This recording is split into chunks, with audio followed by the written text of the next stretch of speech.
I'm cozying up in my ramen blanket with Crying in the H-Mart by Michelle Zauner. And this is such a great memoir. It's so rare for me to find any fiction or memoir that I can really relate to. Ever since my mom died, I cry in the H-Mart. And so this book is about her going through the process of finding out that her mother has cancer, going through the treatments, her ultimate death, and the grief that follows, and her complicated relationship to her mother, her culture, her parents. And so, in the beginning of the book, she writes, "I'm asking myself, am I even Korean anymore if there's no one left to call and ask which brand of seaweed we used to buy?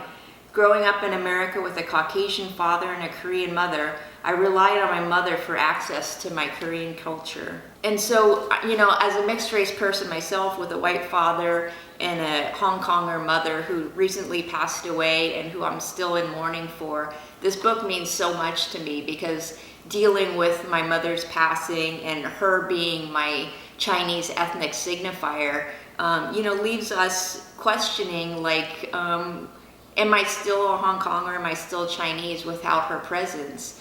And so after my own mother passed, I've really delved into my Hong Kong heritage, trying to learn Cantonese and, traveling to Hong Kong and stuff like that. So, her, especially the title of the book, Crying in the H-Mart, talking about how the grief hits you when you have these reminders of the things that you used to eat and buy with your mom. And she talks about throughout the book just the relationship with food, the food that her mother would cook for her, the food that she and her mother would eat together, the comfort that comes with that knowledge. And through the process of her mother dying, she tried to learn how to cook Korean food for her mother and took several trips to Korea with her mother when she was dying, and then afterwards with her new husband as their honeymoon trip. She also talks about how she grew up in Eugene, Oregon, and not even just in Eugene, but she grew out 7 miles outside of Eugene, Oregon. So she grew up in this remote area where the nearest neighbor was quite a distance away, and that she was one of very few mixed race kids in school, and she was definitely viewed as Asian. But when she's in Korea, she can barely speak Korean, and she questions her cultural literacy. She talks about when her mother was young, she was well off, but yet coming to America, she became a homemaker and stayed in the house.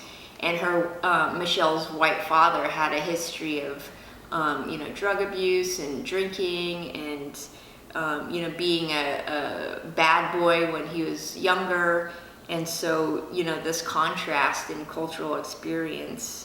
Another thing I really found interesting about Michelle Zauner, she got a degree in creative writing and film, and she was playing in some music bands and some rock bands, and she is now known for, her rock band, Japanese Breakfast. And so she was really into music and creative arts as a Asian American. She has tattoos, she's more alternative.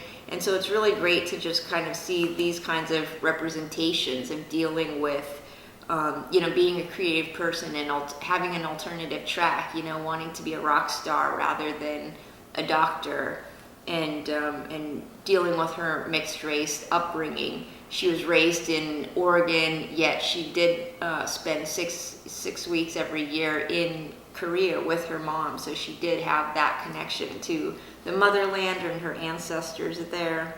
And also just trying to talk about, grief, because in a lot of Asian cultures, there's not a lot of focus on mental health, and they really try to distance and downplay and not talk about these kinds of issues. And so, I definitely remember, when my mom first passed away, relatives saying well, just keep busy, just basically ignore it, because I'm definitely, crying all the time and really processing my feelings around losing my mother. And it's not something I just want to ignore or stuff away or,